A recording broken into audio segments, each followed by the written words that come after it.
terrorist plot, leaked information, secret record gathering, and that's just the first story on this Wednesday's show. Hi everyone, I'm Carl Azus.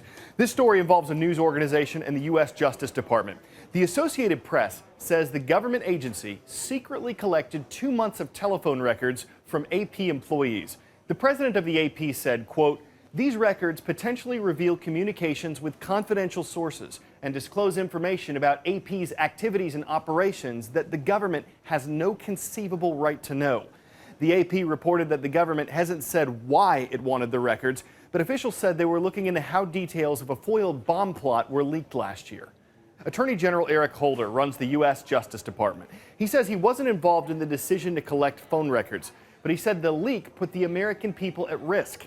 Trying to determine who's responsible for it required, in his words, very aggressive action. You know that the U.S. has freedom of the press. It's in the Constitution.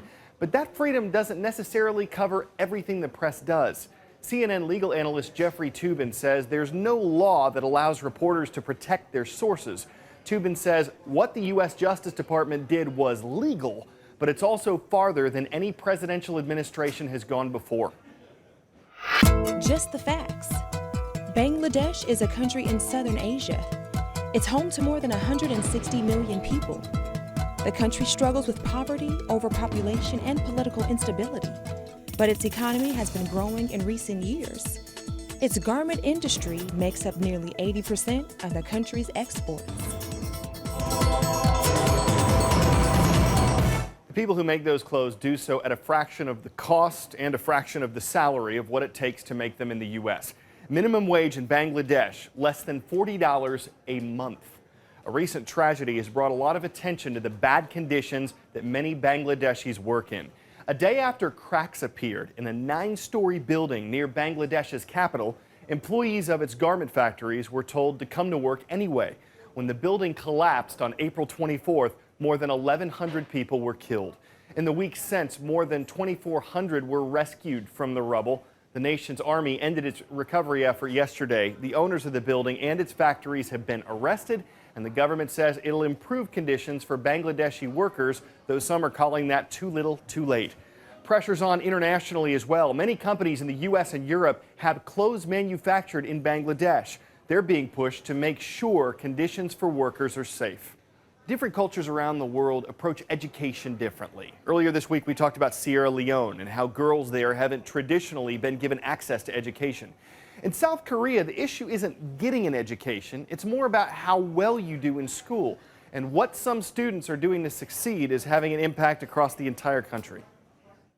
South Korea's education system is so competitive, many children spend evenings, weekends, holidays at cramming schools like this.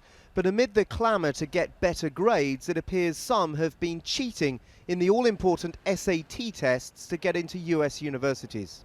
So far, prosecutors have raided 12 cramming schools in this area of Seoul alone. They're looking for evidence of cheating. They're investigating a number of scams, including one where middlemen sat SAT tests in Thailand a few hours before the same test was given here. It gave students a heads up as to which questions would be in the paper.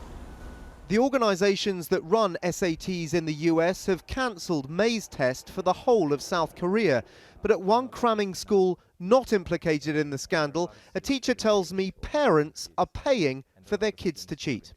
Just from the grapevine, I've heard maybe tens of thousands of dollars for access to these tests.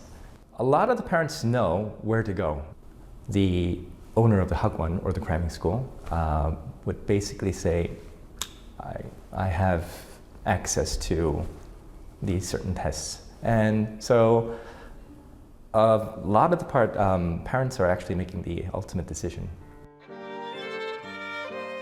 At South Korea's most expensive boarding school, modelled on an elite school in London, pupils are entirely innocent of cheating, but they're caught up in the aftermath of the scandal all the same. We're getting penalized for the fact that other people cheated or tried to cheat. That could affect my whole future. You're going to Hong Kong. The teacher that broke the news to them, Toby Waterson, has helped them make alternative plans to sit the SATs abroad. I just worry about the tarnish that Korean SAT centres have received in this whole process. And I worry, therefore, about the university places that are going to be offered to our students. Students who are under enormous pressure to succeed. We get a lot of tiger moms and tiger cubs, and that's why all this hyper competition is happening, and that's why people are finding ways to, skirt the system. And in the process tarnishing honest students who've worked hard to make the grade. High school track meet in Washington doesn't sound like a typical setting for a family reunion, but that's where two sisters came together. What's crazy is it was the first time they had ever met. Here's their story. Imagine finding your long-lost sister after 17 years and living in the same town. That's exactly what happened to Robin Jeter and Jordan Dickerson, two sisters born 9 months apart, separated as infants, and living only 10 miles away. At first, I didn't know I had any siblings. I only thought I had one sibling. I didn't know I had any more. I had already known about my adoption. I knew that my last name was Jeter. After 17 years, the two found each other at a high school track meet when teammates alerted Jordan of their striking physical similarities. My team was like, she looks exactly like you. Somehow, their paths had never crossed. They're now making up for lost time and in search of other siblings separated from them. Today's shout out goes out to Mr. Taylor's business classes at South Atlanta Educational Complex in Atlanta, Georgia. Which of these is a name for a group of jellyfish? You know what to do. Is it a pod, murder, school, or smack? You've got 3 seconds. Go.